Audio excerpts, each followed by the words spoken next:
I've been fitting aftermarket fuel pumps to vehicles for probably about 5 or 6 years.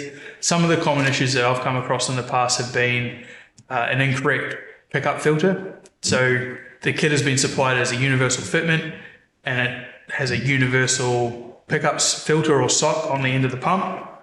And that, in the case of the Honda, has not been compatible or has not been the right shape to suit the in-tank bucket that a Honda fuel tank has.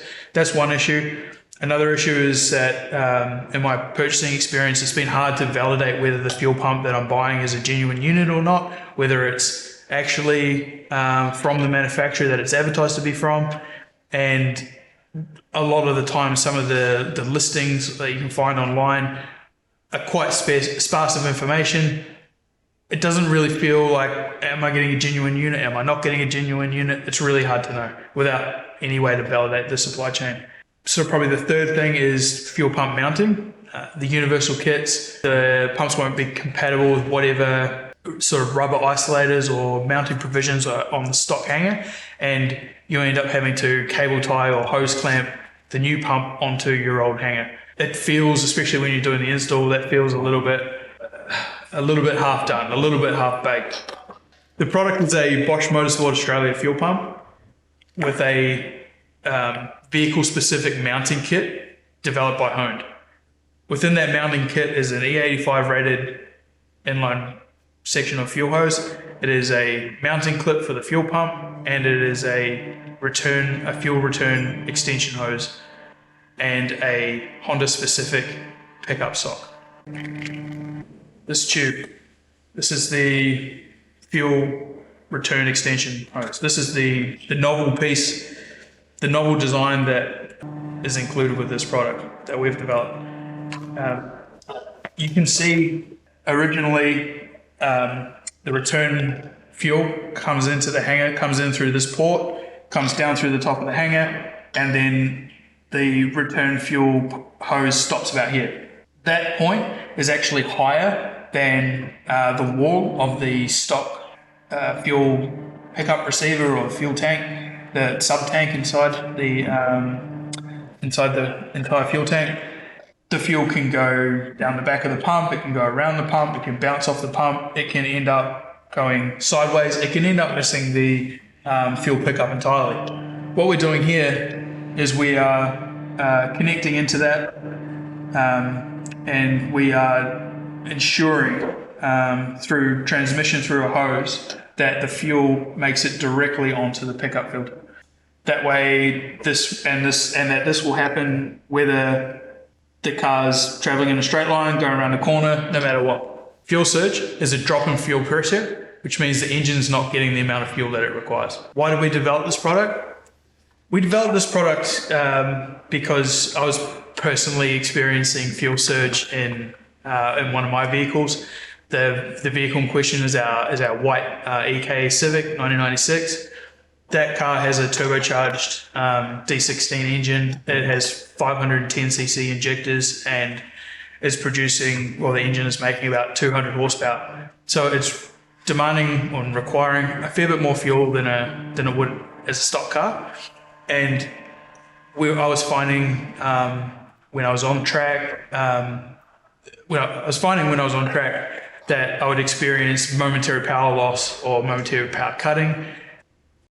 Initially, I misdiagnosed that as a number of different problems with the car, and then we wanted to really nail down what it was. We put a fuel pressure sensor in the system, and then we were able to validate that by looking at my in-car video and then looking at the logs of the fuel pressure that my issue was indeed instances of low fuel pressure, i.e. fuel surge, and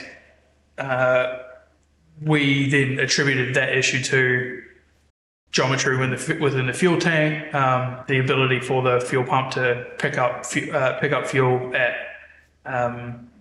when the car's experiencing cornering, lateral accelerations, those kinds of things. Half a tank. This was occurring in my car at half a tank. A EK fuel tank is about 54 litres, so half of that being about 27 litres. That translates to approximately 20 kilos of fuel weight. Now, what kind of benefit do you get, or what are we giving up by having to run half a tank or somewhere between half a tank and a full tank? Well, you're potentially having to carry 10 to 20 kilos of more fuel than you would otherwise need for a single lap. For the types of events that I do, which are sprint events, time attack events, I can get away with running the car at a minimum fuel load and have the car as light as possible, and it's desirable for me to do so. Having a fuel surge problem is basically requiring me to run the car heavier than I otherwise would be able to, and I'm looking for some way, or I have been looking for some way to get around this. Great question. So why would you be interested in this solution or interested in this product rather than just fitting a full surge tank system to your car? Cost.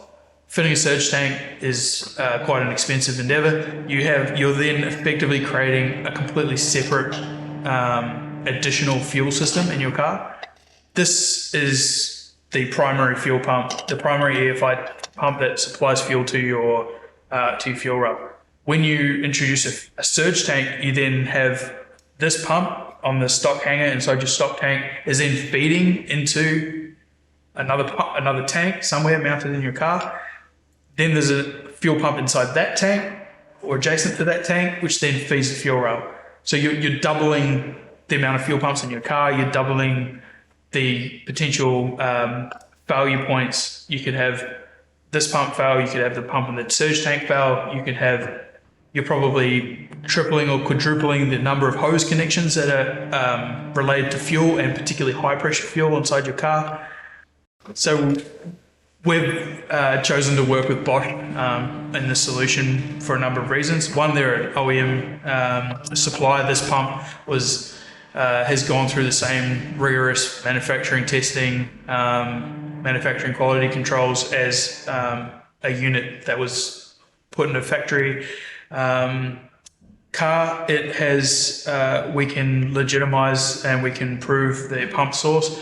We are able to get these pumps from a local business in Melbourne, that being Bosch Motorsport Australia.